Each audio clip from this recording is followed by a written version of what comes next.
tous les fleuves commencent à la source.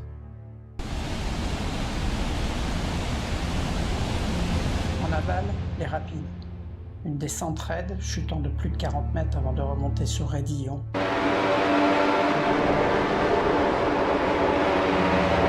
En dessous, eau rouge. Une rivière calme s'y écoule. C'est aussi un virage célèbre et redouté par tous.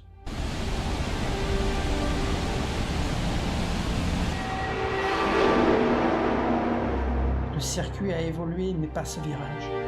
Une capsule temporelle de ce que la course était auparavant. Le conduire, une fois, est intimidant. Le faire tour après tour sans erreur, presque impossible.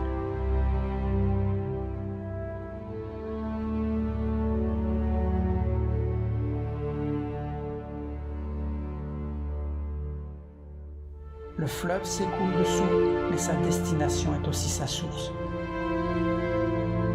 Du moins à Spa-Francorchamps.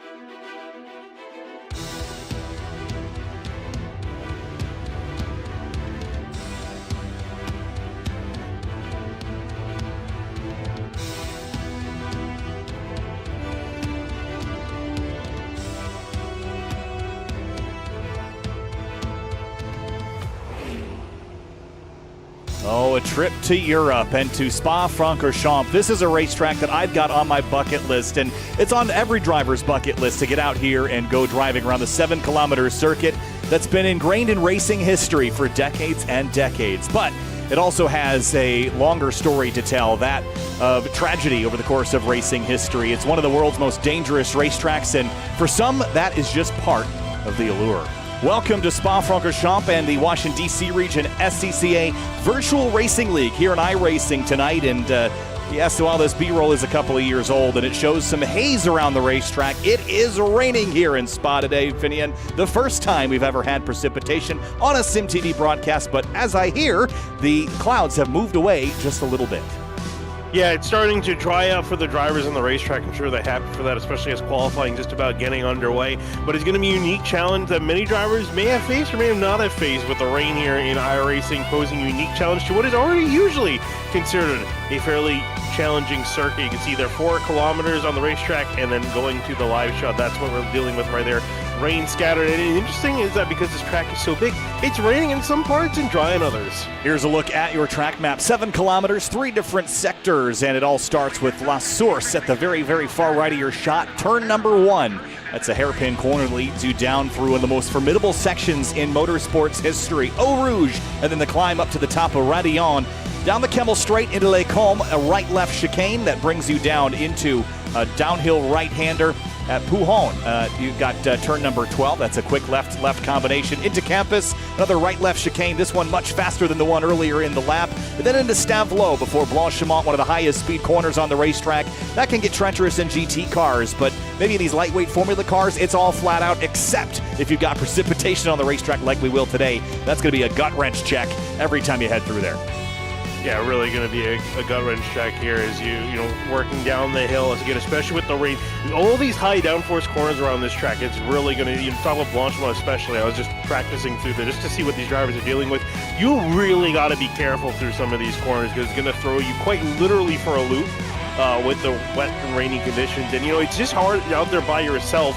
You can imagine how hard it's going to be when you got a field of 20 of these cars working around and you got to try to find your way to the front.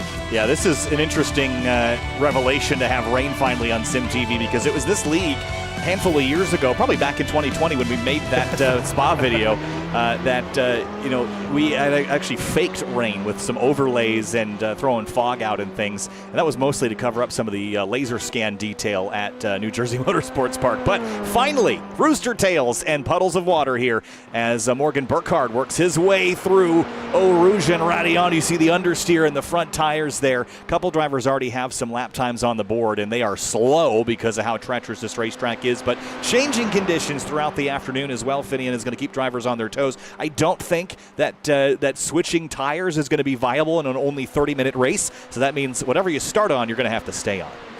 Yeah, I mean, it really depends on how much this track is going to dry. We are going to go pretty much to overcast conditions, so I imagine the rate of evaporation is probably not going to be the best.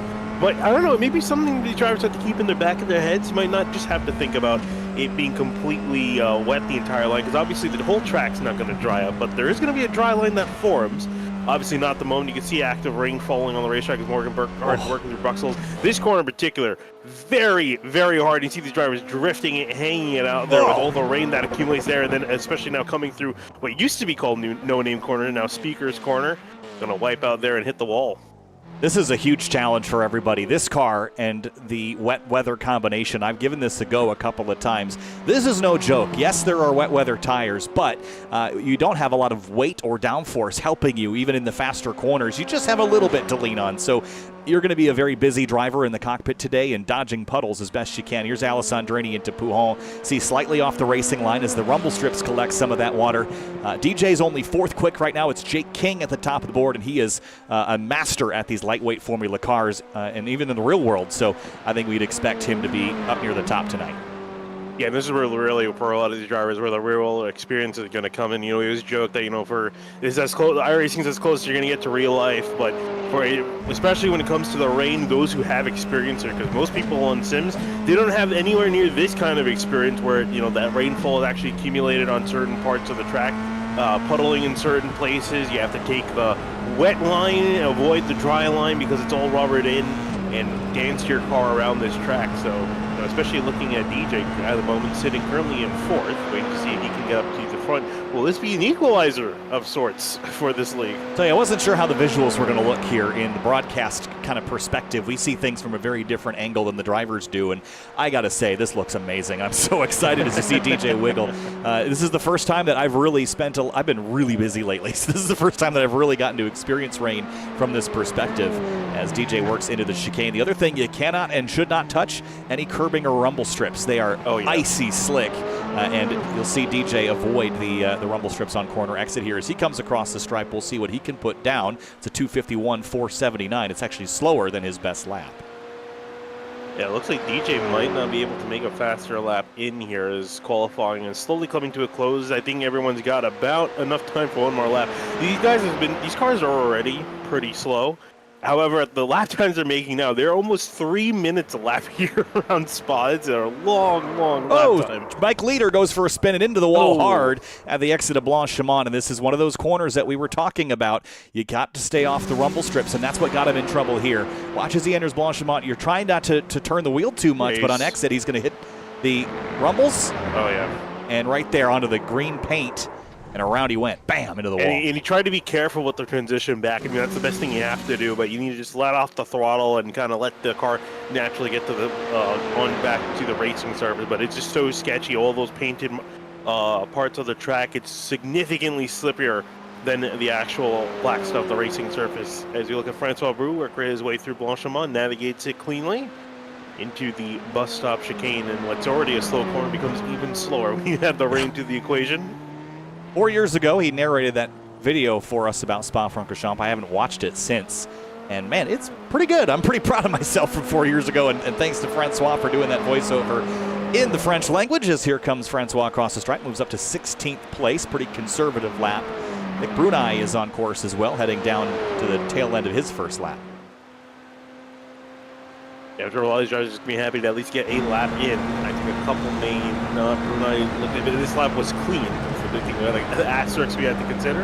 If this is a clean lap, should be able to keep it in. It's getting awfully close there. Should have another run for one more lap. If he did not make this clean lap. Yeah, just trying to search for anywhere that's rumble strip there. That's going slow enough there. I don't think it'll get you in too much trouble, but we'll accelerate up and out. We'll see what Brunei's got for the timing and scoring. 9-second differential between 1st and 17th right now, and Brunei is going to need to go again. So he's going to have just enough time for one more lap, so he just has to make sure that it's clean if he wants to get a time on the board. He doesn't have to worry a whole lot. Jake King at the moment sitting by 1.3 seconds back to Morgan Burkhardt. That's a big gap. It is a big gap, and he's going to have an advantage, as we talked about, his experience in open wheelers in these adverse conditions, knowing how to find grip in such a lightweight car. And the rooster tails through this back part of the racetrack are pretty extreme. We haven't really seen much from some of the other sides of the track, but it seems like it's raining lighter over by Speaker's Corner, so we'll see how that transitions throughout the night here. We do expect the rain to kind of ebb and flow a bit. I don't think the forecast is going to be common all the way through. No, it's not. And pretty much I think after qualifying, we're going to see everything. We're going to see it be dry, or in the very least not raining, I think is the best way to word that. It's still going to be wet on the racetrack, but no more rain will be dropped down. So we may see a dry line form. Again, 30 minutes is not that long of a race that we expect things to completely dry out or form a dry line, but we'll see what these drivers have planned. Does this just not make this way more fun? I mean, it does make it finally we're really mixing up the order here. DJ Alessandro, he's 6th. I mean, we're really mixing things up here at the front of the field. So watch Morgan Burkhardt at the outside of Pujon on the rumbles there for a moment. I think what we're learning is for the next season, make it rain at every single racetrack possible. Well, I don't want everyone to get too good at it. Then it's no fun. I mean, that's really the beauty of it, is that it's kind of an equalizer, because, at least in some aspects, because very few drivers have had significant experience. It's only a couple weeks old, right? I mean, I think once everyone figures it out, it won't be quite so fun. Yeah, everyone's still very much learning. I know for me, I was running rain races every single chance I could in week 13. I got a whole lot of experience from it, learning, kind of figuring out, how to take the wet line, just training my brain, your natural instincts, instead of just slightly avoid the racing line. You take a less optimal line because that's where the grip is in these raining conditions. So just adjusting to that, it's a big learning curve, depending on whether or not people are actually sitting here doing this for the last couple of weeks, or if you haven't, just pulling from that real world experience like we're seeing with Jake King. Whew, man, Morgan, he's on a mission to run down Jake King here in qualifying. He's up 1.2 on his best lap. That put him about a 10th behind Jake King. So what does he have here in this final chicane? He drove in there really hot, and he gained a bunch of time, but he's going to lose it on exit. No, he throttles up and saves some of that time. Will Morgan Burkhardt go to pole in the final moments here in qualifying? Checkered flag, 2:48, 8:45, not quite, 2/10 off. At least he closed the gap. It's really close, though. I'm sure he's going to be disappointed. I had a feeling he might have overcharged the chicane, but he might have not. I think that might have been a decent enough line through, but that's going to be all for the number 2. He's not going to have enough time to get a second lap in. Jack Chrissy, he's also on the early part of the lap, so he's not going to be able to get a lap in. Ken Seal, he might get back to the checkered flag. He's working through. I think he's just entering sector 3 at the moment, so Seal might have a chance to improve, look out. Though. Oh, holy cow. Morgan Burkhardt pushing up through Pujon and Radillon, Eau Rouge. Look at that big slide. Holy cow, I've seen that a number of times. Lap 1 is going to be very sketchy for these drivers. Let me tell you that. Lap 1? How about all of them? Well, I mean, at least there. At least now the tires, you can argue, are somewhat warmed up, and that's the big thing too. Is getting these tires warmed up is the big key I've learned. Take it easy that first lap or two, let the tires get warm, then you can kind of push. Not a lot, but you can kind of push a little bit. I think there's also a key as far as pacing and getting warmed up, that we're going to have a pace lap. It's not a standing start series, so you've got time to get some temperature in those tires, and you're going to have to use that very, very effectively if you want to have speed on the opening moments. Does anybody try a dry tire here, knowing that it's going to get dry looking at the forecast, or is it just too wet to give that a go? I would kind of hope that people get a chance to try it out, just because it adds that strategy, makes things a little bit more interesting rather than just a full-on sprint to the end. Granted, it's not that much of a sprint. Again, only 11 laps around here, but those are going to be 11 very long laps around here for these drivers. So I'm curious to see if it gets dry enough to have that play out. But you can see it's still raining out there at the very moment. Is it? Well, the rain has stopped, at least over here by the backside of the racetrack. So everyone's kind of waiting to grid. I wonder if they're thinking about their decision here. My experience is the track is a lot wetter than it looks. So you're definitely going to be starting on a wet tire. I think you start in a dry tire, you're getting for a lot of trouble. That was my next point, is for the dry tire to be viable, there has to be really no standing water. Let's have a look at our starting grid. It's Jake King in the number 39. He'll start on the front row alongside Morgan Burkhardt, who almost chased him down in qualifying. Moving on back to row number 2 is going to be Jack Christie. Next to him, Ken Osila in 4th, lined up in the 23 car. In 5th place, it's Todd Rushing in the 02. DJ Alessandrini rolls off in 6th in the 61. Back in 7th, we have Adam Kovac in the 85. Next to him, Kevin Zhu in the number 5 in 8th. And in 9th place, it's Andrew Pilata in the number 96. Luke Cantor rolls off 10th in the number 7. In 11th, it's going to be Ryan Carwell in the 71. Next to him, Albert No in the 181 lineup in 12th. In 13th, Nathan Brackman in the number 17 car. Ryan Christoph's number 18 starts 14th. In 15th, Franz Hansen in the 44. In 15th, Francois Brou lined up in 69 and 16th. 17th place is Richard Sawicki in the 528. Mike Leader starts 18th in the 53. In 19th, 19 car, Chip Sheriff, I believe I'm saying that right, lined up in 19th. Next to him in 20th, also ironically numbered, is Nick Brunei. Well, that is your starting lineup. A nice turnout tonight. 20 drivers going for glory here tonight in round 8 of the Washington, D.C. Region SCCA Virtual Racing League round. If you'd like to give this a go, make sure you head over to the region's website. While this season is ending, there's another one on the horizon off in the future, but give it a go. We mix things up every season, try something a little different. We haven't done open wheel in a while, and it has been a challenge for lots of drivers. Jake King already trying to generate heat as quickly as he can. This pace lap isn't all that long, so you got to make it efficient. Yeah, I was going to say they're going to have basically 2 turns, and they're going to get going here as they come out of Blanchimont into the bus stop chicane, and then they're going to get going on the GP straight. And Morgan Burkhardt warming up tires. You see the drivers up at the front. They know what they need to do. Everyone on back should be watching those guys up front going, hey, maybe I should copy what they're doing. But you don't get a lot of time, right? So maybe it's not even worth it. But this is going to be an exciting race. It'll be about 11 laps in this 30-minute adventure here. Round 8 of the DC Region SCCA Virtual Racing League here in iRacing. There goes the green, an early green flag, and Jake King brings him down. 30 minutes on the board, and we're racing in the rain. Off they go into turn 1, La Source. Everyone getting way down for the braking zone. DJ way out wide. Oh, car up in the air in the background. Someone got airborne there. Was it Francois Brou? We'll have to check in. There's going to be more contact on exit. Cars bouncing off each other down to the first run through Eau Rouge. This is where everyone holds their breath. Yeah, especially for the first time here. The tires still cold. The track very much wet. Everyone searching for the grip, and actually everyone made it through there pretty okay. I gotta say, everyone keeping it patient and calm. We'll see though if people are gonna start to push the envelope here as he head down the Kemmel Straight for the first time. Big King in the lead for now. Here comes Morgan Burkhardt, a big slipstream up behind him through the Rooster Tail out to the left. Braking duel here into Lake Home on lap 1. Gonna work to the outside. That might work out better for him, and indeed will squeeze out Jake King. Will go to the lead. And also Jack Christie now approaching in the number 6 car. Luke Cantor, Andrew Pilata trading spots for 9th place behind Adam Kobach. And so far, so good, other than some contact in turn 1. We haven't lost any cars yet, just Nathan Brackman at the tail of the field. Alessandrini has gotten some grip right ahead of Todd Rushing, and he's made a pass on him.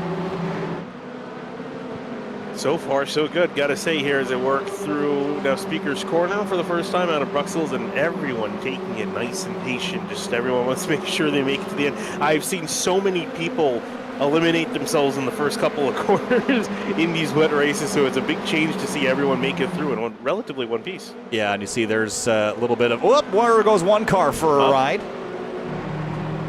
That was I think. Henhouse Seal, I believe. Oh, he went wide, but Albino is spun out. Whoa, but he will save it. Whoa, Rushing goes for a ride into the runoff and pulls it back on track very nicely. I think we'll be very thankful for the FIA having a mountain of runoff off some of these corners, because it can definitely save you. But you want to avoid these gravel traps here, because you actually get the cars very much stuck when it rains here. Yeah, in qualifying, remember, you're allowed to take whatever line you want because there's no other cars in the race. But when you get to the race session, all of a sudden that line that you want to take because it's dry or has the least puddling, well, too bad. There's another car already there. So you have to figure out how to navigate that as well. Morgan Burkhardt got by Jake King back at Lake Coleman. He has just set sail, lit the afterburners. And Jack Chrissy is running King down. Jake was really sideways there, and Chrissy goes for a ride. In behind, Ken O'Seal way off the track, and Blanchimont trying to get a run on DJ Alessandrini. He almost hit the back end of DJ approaching the corner. Oh, he had to bail out, didn't he? I'm not sure that was on purpose or not, but... And trouble in back. Oh, Nick Brunei. A couple cars around. Whoa, they're still wrecking. They were coming in here pretty hot, I think. Or if this is 2 cars in a separate incident. No, they just all lost control, synchronized spins. Yeah. It is a challenge right now, the conditions and this car. Burkhardt leads by a second. King, Chrissy, Alessandrini, your top 4. Yeah, a little separated out just a little bit. I gotta say, big shout out to iRacing for getting up there. You can see now. Oh, spin! Canal Seal. Oh, did he wipe out? I think he hit the tire barriers. That was a big high-speed incident, and I think he did wipe out. And he is out. That was fast too, and then bam, spears off into the tire bundles. But yeah, he threw the back. He threw it, and you see right here, we're going to throw it to the left-hand side. The back end already kicked out a little bit, tried to overcorrect, lost all the grip, and up the hill he went, and nothing you could do at that point. That's a frustrating way to end, as Adam Koback, Todd Rushing, and Kevin Zhu scrap for 5th place right now. Rushing is searching for grip everywhere. Yeah, Rushing's been trying to make his car as wide as possible to defend, and that's been helping out quite a bit. Adam Koback now trying to make a move, looking to the right-hand side of the racetrack, although again, in this corner particularly, you really want to be to that outside. He has to back out because he knows there's not a lot of grip to that inside lane. See the understeer in Kevin Zhu's wheel as he tried to turn right. The car did not want to do that. That looks absolutely amazing there. And what I was saying before is that iRacing pushed out an update where they made the rain lights more visible, because before you couldn't see the car ahead of you in a bad enough spray, you couldn't even see the lights.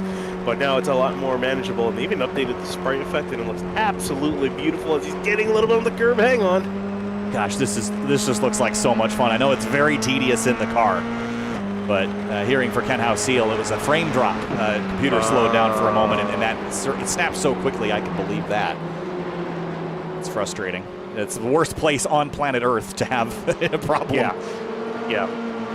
Ryan Christoph is off. That's at Pujon. Look for a bit of an off-track excursion. Whoa! And it looks like Sawicki was already off as well. Yeah, and again, like I mentioned before, all these high-speed corners are really tough for this car. Particularly, it doesn't have a lot of downforce in general, and then you significantly reduce the grip, and these guys are going for a bit of a wild ride through some of these corners. Up front, no changes there. Morgan Burkhardt, King, Chrissy. Here's Chip Herr and Mike Leader. This is for 13th place. Interesting thing to note, though, is that there is still incident penalties. So every 20 incidents, I believe you're going to be getting a drive-through. We might see some of those as well, at insult to injury. So you got to keep that in mind. You can't just keep flying off the track. You need to keep it on within the white line. As if Spa wasn't hard enough on track limits in the dry. Oh, boy. I mean, you definitely know that for a fact. Lost my A license, 3 years ago now? 4 years ago. You're pushing 4 years at this point. Spa you never got it back. Never got it back. Didn't care enough. Well, and the funny thing is that your safety rating is a 4.99. Well, that was only because of the Daytona 24, but whoa, Todd Rushing a little too close to Koback there, splashing through the puddles, and he had to chase the car with the steering there for a moment, but only 7 minutes in, and I bet you these drivers have aged 7 years. Yeah, it feels like it takes forever, and also too as we approach 7 minutes in, rain's about to stop. The front's about to move out. It's pushing to the northeast, or it's about to start drying up. I think we're going to see first parts of the track that dry up are, I think, Stablo and Camas. That's at towards the very end of that last run towards Blanchimont. That's where it's going to start drying up. Oh, Todd rushing around. He's had decent start to this race, but you could tell he was struggling for grip, and just right through Lake Combe, right on the exit, it just got away from him. Again, these cars are just lighting up. Some of the cars, I'd say like the GR86 and the GT3s, are pretty intuitive in the rain, and you can kind of catch them and slide them around quite a bit comfortably. These cars are not like that. As soon as they step out on you, if you're not ahead of it already, you're around and over. And so Wicky's gone for a loop into the gravel, and you can get stuck in the gravel now for real. Same corner. Car just slides forever, it seems, and he'll be able to get it back going. We'll be back in 18th place. Second. Looking at the moment, yep, Jack Chrissy. King's starting to fall off the pace a little bit. Morgan Burkhardt's pushing on ahead. Chrissy now on the attack of the 39. Fitting to know that you're not probably typically paying much attention to the full Send Sims shows, but Morgan Burkhardt is running with VGRT in the IMSA Michelin Pilot Challenge Series and got a second at Sebring last weekend in TCR. So he's obviously quite skilled, and you can maybe you didn't need me to tell you that. I forgot that he ran a Michelin Pilot Challenge. I was watching parts of that race, and I was like, oh, there's Morgan Burkhardt. Look at that. Yep. And here he is leading. Man, Jack Chrissy following in Jake King's tire tracks. or what little ones he can see. And also just the rain light for guidance as well can help trying to find out where the other car is exactly. As tries to work through the bus stop chicane, get a better run than 39. Not quite able to get on past. Todd Rushing, bigger impact this time, and I think that's at Blanchimont. That is an unforgiving corner, and wow, he was around with a lot of speed too. Yeah, it looks like he's been trying to push a little bit harder than I think the car is really capable of, and that's what's really been catching him out. Yeah, turns especially in. Here. Yeah, it gets a little too close to the inside, and once he had the thing counter-steered on the rumble strips, bam, into the wall. Mike Leader is also around in this similar spot. Oh, this was a long spin.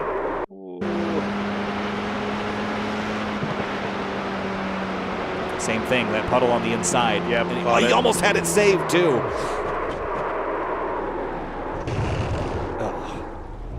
Hate that sound. We're looking back here, battle for second place. The Procyon and the Kemmel straight. Chrissy trying to get that car some purchase on the outside.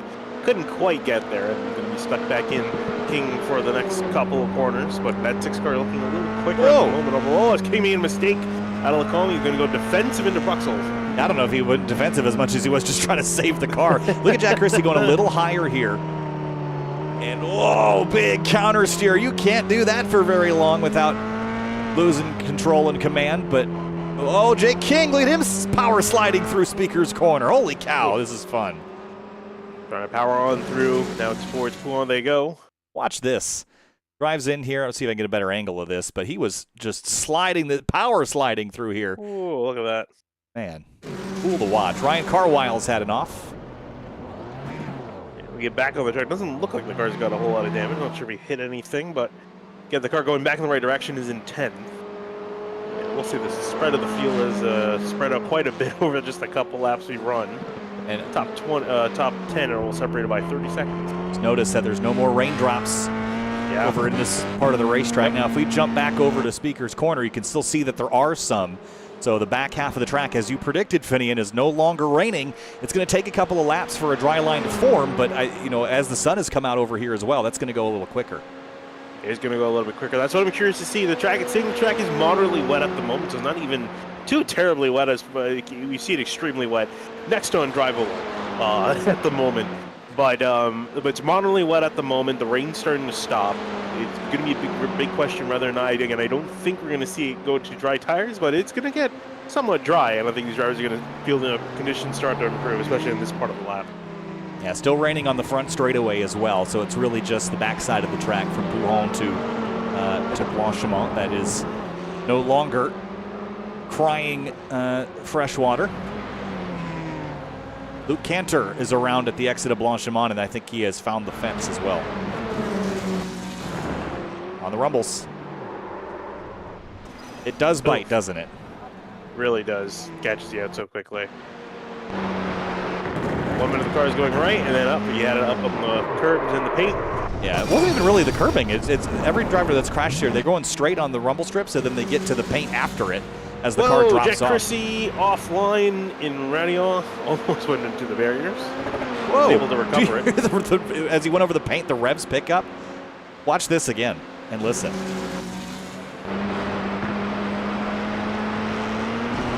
Right there. Yeah. The car hydroplaning, that's always a terrifying sound. Ryan Christoph looks like he's found some trouble. And so does Adam Kovac. Guess it. Kovac was this must have been a pretty wild spin. He was way offline at the top of Radion. Look at this slide. Whoa! Oh, try to save it, try to save it. He saved it. Morgan Burkhardt was real slow. He was in the gravel. The leader's in the gravel. Oh, boy. Man, we're just playing whack-a-mole with the replay button right now. He was off at Bruxelles there. Is that Bruxelles or Bruxelles?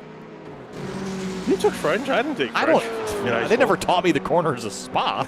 That wasn't part of the curriculum. Yeah, but you should know, like, the general pronunciation. I don't know. I would say it's Bruxelles. So that will bring down Burkhardt's lead.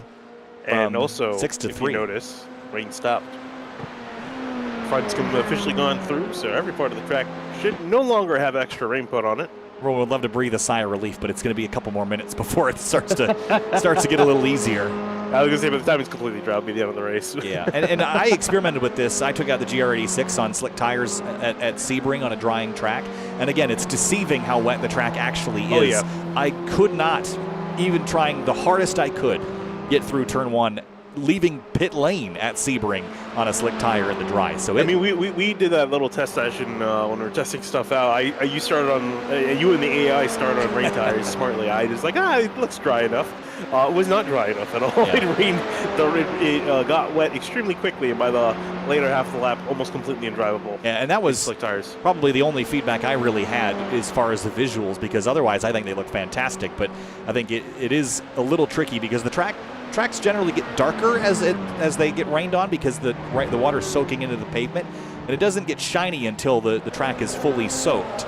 And I think there's the transition from damp to actually covered in water that is a little bit hard to tell right now because maybe the darkening effect isn't as extreme.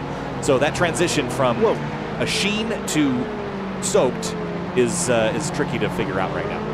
I just saw Morgan Burkhart go through La Source. He went a little bit tight on the curbing and got a little bit loose when the car stepped out because still a lot of water there, but as it worked through Eau Rouge and Radillon. Oh, man, he is hustling through Eau Rouge and Radillon.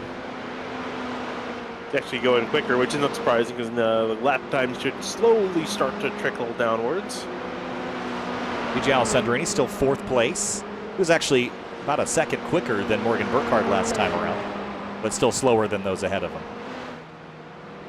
Except for Jack still a little under 5 seconds behind Jack Missy to try to get onto the podium. I never would have thought I would be seeing that this season. No, I didn't either. Andrew Pilata, the number 96, started 9th. He's up to 5th place. This is going well. He'd like a little better than this, but all forward, not backward.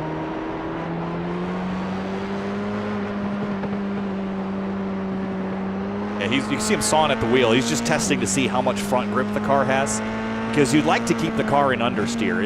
When you get into oversteer, that's when things get sketchy. So if you can induce that understeer and keep the car on the nose, then you're going to be in a better spot. Only working the car through the corner. And a little bit of no man's land for him. 4 seconds up to 4 seconds behind DJ and 4 seconds up on Adam Kovac, who's sitting quietly in 6th. Yeah, honestly, most of the field is in no man's land right now because, everyone was anticipating this just being everyone separated by a bunch of time and then a lot of single car spins, which has kind of been the case so far tonight. But Morgan Burkhart has been slowly eking his lead back out. Another big tire spin, leaving Stavelot. But he was fearless right from the get-go on the opening lap. He took the lead away from King, who qualified on pole. Morgan has not looked back. Yeah, he got it really quickly. He got a great handle on how the car was feeling, how it was going to handle, and pushed the car right into the limit, and hasn't left it since. And he's pushing pretty good on the back part of the track now. Adam Kovac is around, leaving Stavelot.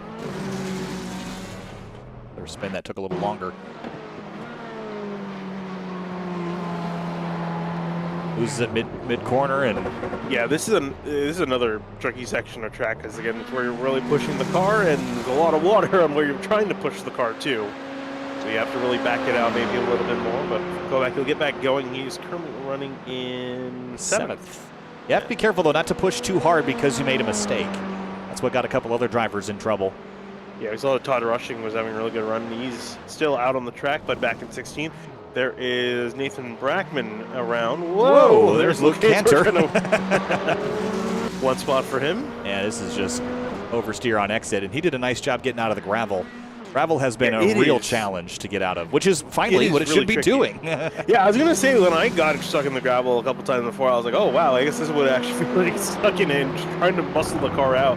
It's possible. You have to do like some weird stuff with the clutch and the throttle. Brackman was right at the rumbles there. Got to stay off those things. 5 laps to go, roughly. It should be 4 to go this time by. About 12 minutes left on the clock. There's your leader. Man, he is pushing it still. Was 0.6 quicker than Jake King last time around.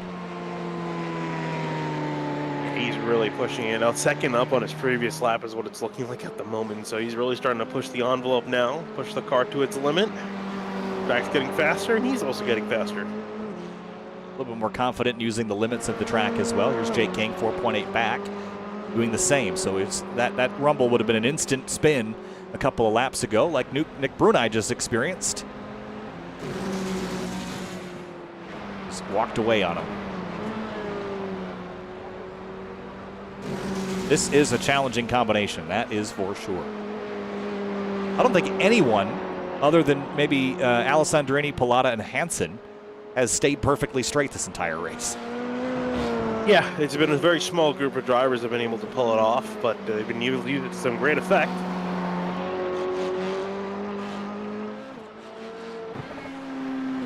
Morgan's pushing even harder now. I think he feels that the track is starting to dry enough where he can push the car a little bit harder and not risk at least the thing stepping out immediately on him. It kind of enters this stage of progressiveness where you can kind of slide around and predict it a bit better. Oh, big wiggle through Blanchimont. That makes me nervous to watch.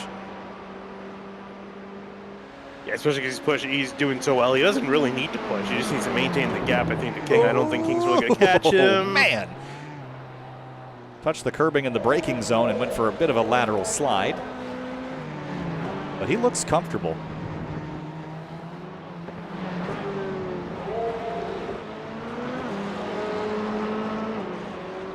DJ Alessandrini, I think, is new fastest lap 2 minute 47.6. He went, I think, about 2 seconds faster than his previous lap.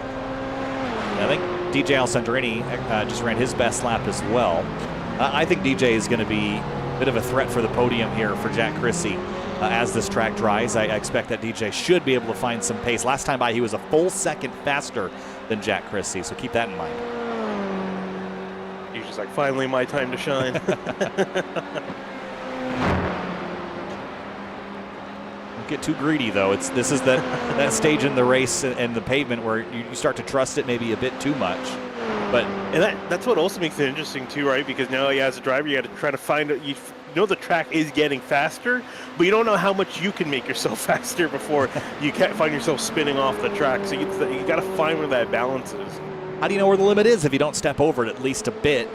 But that's really the nature of racing in the rain, is being able to step over the limit and then get back under it when you do. I mean, that's the only way you're going to go fast, is by testing that limit constantly. But you step the tiniest bit too far and you're way out of bounds. Yeah, especially if the car is tricky, as you can see where the back end is very much free. Yeah. And the drivers have been quite pretty much having to wrestle this car around the last 8 rotations.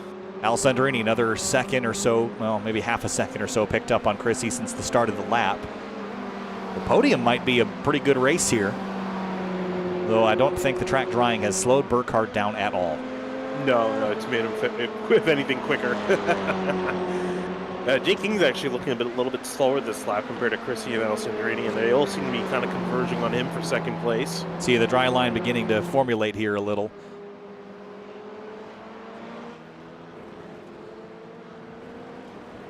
Yeah, I mean, definitely can throw any chance of dry tires off the table at this point. Yeah, I mean, at one point for 2 laps, right? I mean, what would you do I that thought for? The rain was going to stop a little bit earlier on in the race. Yeah, again, if it was truly sunny, it would also dry the track a bit faster, but we're not seeing that. No. So it's just going to take a little longer to get to that point. There's some dry spots heading into Blanchimont. This is your battle for second between King and Chrissy. And then DJ Alessandrini is approaching in the shot there at the back of it. He's made up a couple more tenths on Chrissy and Jake King for that matter. And especially these two start to race as they get more confident and the laps start to wind down and Chrissy pushes the issue on King a bit more. DJ is in prime position to pick up 2 spots here, especially if they collide or run off. Yeah, Mark Burkhardt going another second faster than his previous lap at 146.6. Sorry, 246.6. So used to under 2-minute lap times. Yes.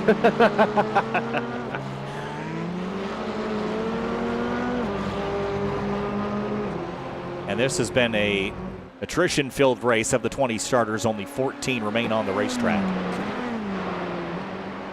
lost some good drivers. Ken O'Seal, Todd Rushing, both running really well. Starting inside the top 5 for both of them, and of course they're going to be called it out early.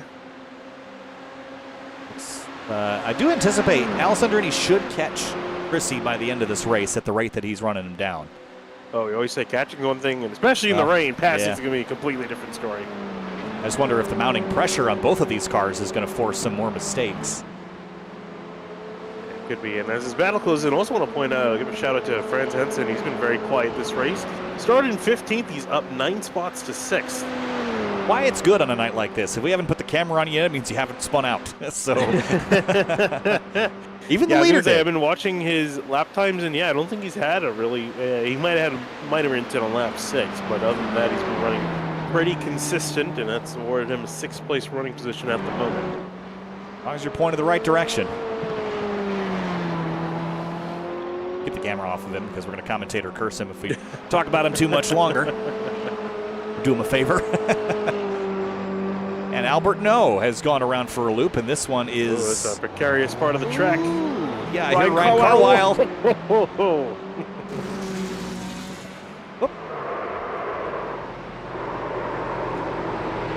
Ryan Carlisle is approaching here, and this is why this corner, man, how terrifying is this? This is why this corner has such a nasty reputation. In the rain specifically. I mean, in the dry, it's dangerous, yes, but in the rain, when you spear off into those walls and you come back across with such velocity, it just puts you in a blind spot. And you can make runoff all day long, but it's the nature of that blind crest at such a high speed area. Yeah, there is a reason that Spa is only put back on most racing calendars. It's a historic track, or historically added, because it does not meet any modern standards for current circuits, because it is very dangerous through that particular corner. And it's hard, right? Because, all right, fine, add more runoff. What's that going to do? It doesn't change the corner. No. And you're still dealing with that blind crest right after a challenging area in the rain, so it doesn't really make a difference. And you can ask every single driver, should they change the corner, and they'll say no. Right. I mean, that's just how race car drivers are. Yep. Don't touch it, but it is a risk. We'll make it safe. Yeah, the risk has been there for decades and decades and decades. And I will say, I appreciate them literally moving the side of a mountain, trying to make that corner at least a little bit safer, and give drivers more of an option for the runoff. Yeah. 2 laps to go, about 4 minutes left on the clock. This is your battle for second. It's 3 drivers involved. Morgan Burkhardt. Oh, no. Oh, man. Oh, man, he was running so well. This is at the top of Branion. I guess so. Let's see what happened to your race leader. He was out ahead by 11 seconds and gets loose right there. Big wiggle, gets on the rumble strips, and then spears off at the top of Branion and into the wall. Huge dramas for the driver that led every lap on this race until just now. So unfortunate, it might be very similar to what happened in the Formula One Grand Prix, German Grand Prix, where Sebastian Vettel crashed out in the Hockenheim ring. Oh, man. While in the lead. That's just tough to watch after he had such a dominant race, just pushing a little bit too hard. And he almost had it saved. But again, those pesky rumble strips have been the bane of everyone's existence. And just like that, we are now currently watching the battle for the lead. No more tiptoeing now. It's only me pushing for the next lap and a half. And I'm sure King and Christie knew this was a possibility, but I don't think they knew it would be a reality. So, and DJ Alessandrini is now up on podium, but he's got the lead that close, that tantalizingly close. You know he's going to be pushing. I swear, if DJ somehow still wins this race.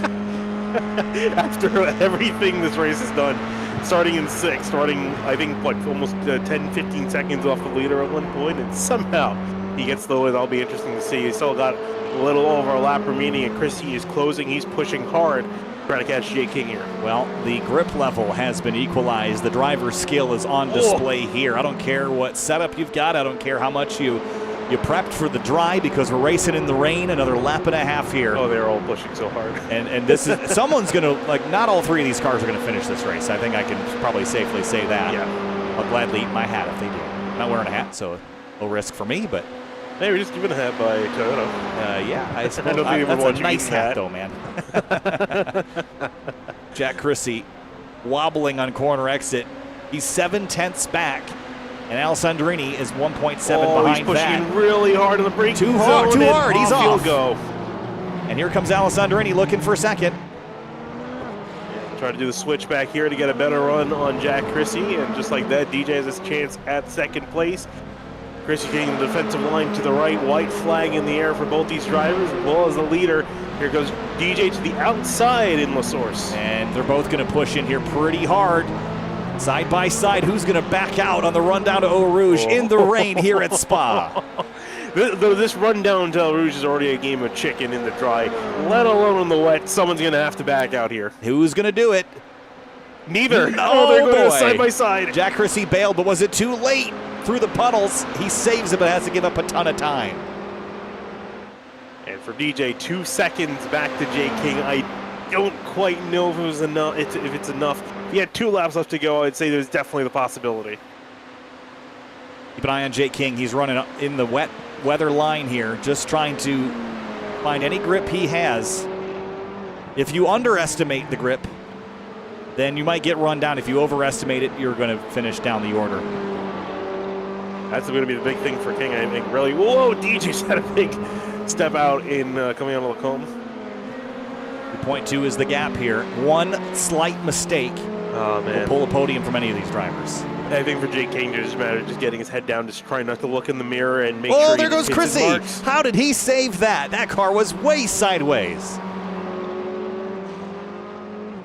Yeah, that corner is just so tricky, and he caught the curbing as well and still managed to save it. He's still running in third, but I'm sure he really wants that second place spot back. Albert No, I think, has also had another issue, but we're going to stay up front for now.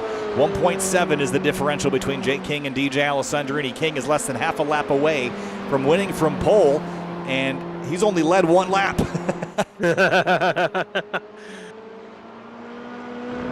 If you look at the start and you look at the finish, you'd think he dominated this race. Oh yeah, it does not tell the full story here, and still some story left to go here as they're working through the last part of the lap, arguably one of the most dangerous parts of the lap. And 1.2 seconds is the differential. DJ made up a full second in the middle sector.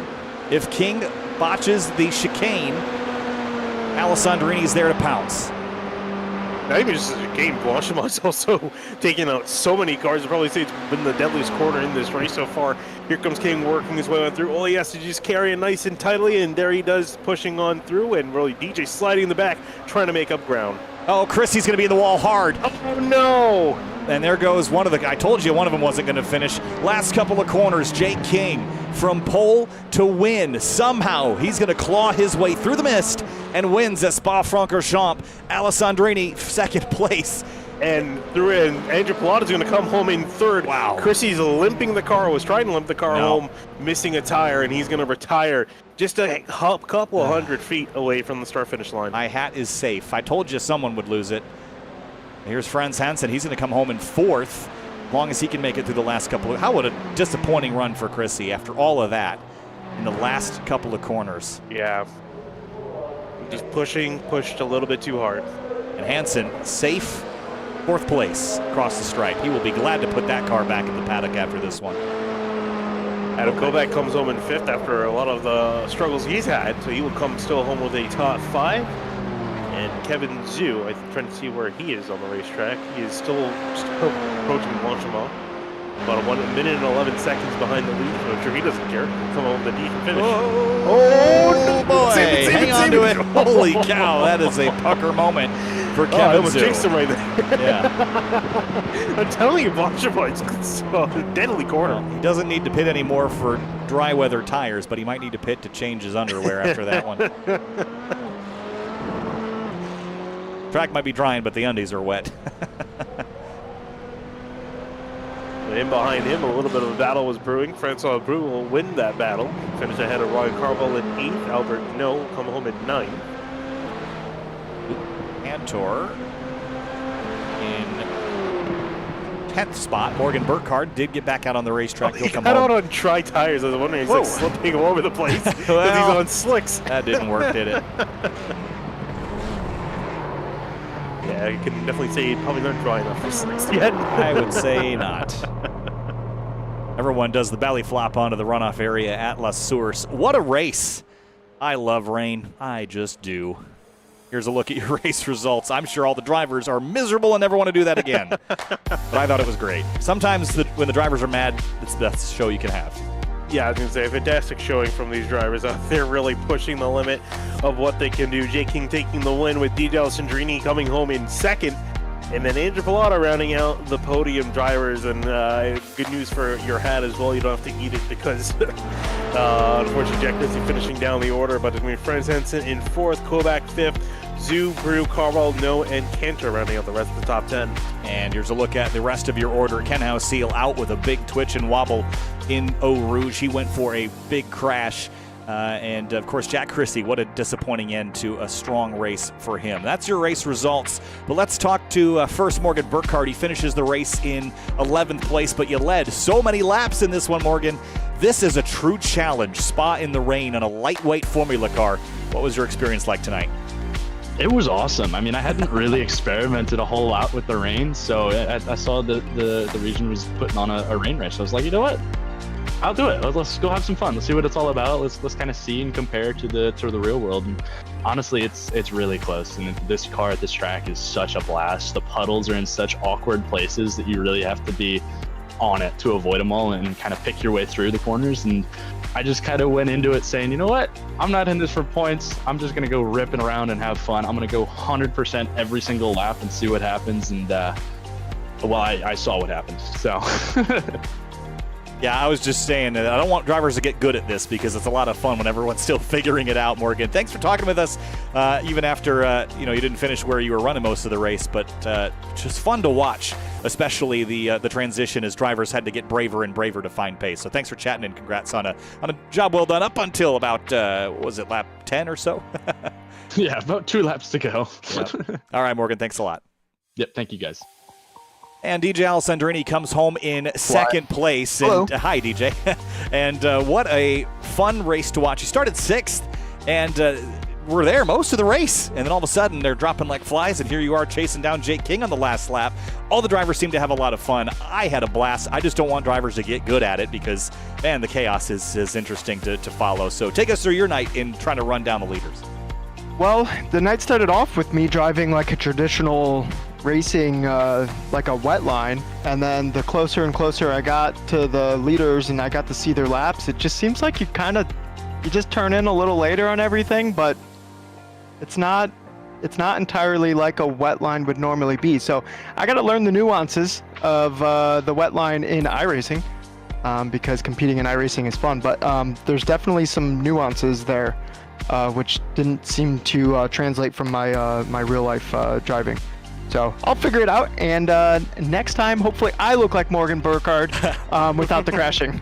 Yeah, Morgan was telling us, he was saying that it's spot on. So it's just interesting to hear people's different opinions as they adapt to, obviously, what is not a perfect recreation of reality, but it's kind of somewhere in between. But obviously, it didn't work out for Morgan, whatever he was doing, because he ended up in the fence. But just really interesting to watch people get braver and braver as the track dried and then kind of move to a more traditional racing line. Just very fascinating to watch it ebb and flow, and for really to never really know who was going to come out on top. So a lot of fun to watch. And as I said, I just hope people don't get good at it because I like watching everyone learn in real time. Adapting to the quote-unquote drying track, even though in my screen it looks very well, like half the track is dry, but I still see water flying up from my car behind. Yeah. Getting used to that was fun just because you're seeing what you can get away with every lap. And then the mistakes were easy. But yeah, I'm going to have a conversation with Morgan because his fastest lap before he crashed, it looks like he wasn't really doing, he was just turning in slightly later everywhere, but he was still like braking on the dry line. So yeah, I'm curious. I'm gonna have to go talk to Morgan. He did know something I don't. He did brake once into the last chicane and touch the rumble strips, and that did not work. So in case you're going to try that, don't do that. No, don't. I know the curbs are lava, but it doesn't seem like the dry line is lava. So I'm gonna have to play around with that. All right, DJ. Thanks a lot. Second place for the 61 Lizard Brains F4. We'll see you next time. Yep. See you guys. And Jay King brings it home in the lead. Well, if you look at the stats sheets, he started first and finished first. So not much of a story to tell, right? Well, I think quite the contrary after this battle tonight. Morgan Burkhardt got around you on the opening lap, but I don't want to say slow and steady wins the race, but it sure didn't hurt tonight. Absolutely not. No, that kid's on fire, man. That kid's got a lot of skills. But by like lap 3, the rear tires were just absolutely gone. So I was just trying to play it as conservative as possible, save my tires, because I knew they wear pretty well, especially when the track's drying. So yeah, I guess being conservative ended up working out this time. Yeah, as the race moved on, again, the rain stopped, but it didn't seem like the rooster tails ever really went away. So how much did the track really change from when the rain stopped falling to towards the end of the race? It changed a lot. I mean, you could see the dry patches on the track. I don't know if you could from your end, but you could actually run the dry line in some corners. So, you saw DJ catching up towards the end, and he was figuring it out a little bit quicker than I was, but time was on my side, and I was able to secure the win there. And you got it. Jake King wins at Spa-Francorchamps. Jake, thanks for chatting. Congratulations, and we hope to see you again next week. Thank you, guys. See you next week. Thank you. Oh, man, just interesting to listen to everyone's perspectives after this. I just think that this is the best. And again, like I said, please don't practice this and hyper-fixate on it and figure it out, because it is so cool watching everyone learn in real time. We were talking about it with one of our other friends about how the pros they already found an exploit where you can use ghosting in a team session to try to figure out if the track conditions are good enough to put dries or wets on. And so I'm hoping iRacing addresses that for the Sebring 12 hours. But yeah, people are going to science the I can't say science the we know where we're going. Just be family friendly, but you get what I mean. So people are going to science it out. They're going to figure out every single nook and cranny how to extract just that much more because sim racing. But at least for now, it's going to be really fun because it's very much a grand equalizer. Well, the rain has gone away, and so will we. We're going to move on next week. Are we off to Canadian Tire Motorsport Park next week? For the finale? Where are we next week? We are going to be at COTA. COTA, that's right. We were at Motorsport last week. Circuit of the Americas in Austin, Texas. I was just there. I'll be there again in May. I'm looking forward to it. It's one of my favorite racetracks. Yes, I said it, and I believe that to be true. I promise. It is just such a great racetrack to watch racing at. Spa, what a legendary place in the dry or the wet, and Jake King comes out on top. Thanks so much for watching DC Region SCCA Virtual Racing League here in iRacing. If you'd like to join this series, make sure you check out the Region website. You've got to be an SCCA member to join. We hope to see you on the grid for the tail end of this season or next. Kyle Heyer with Finney DeCuna. We'll see you next time.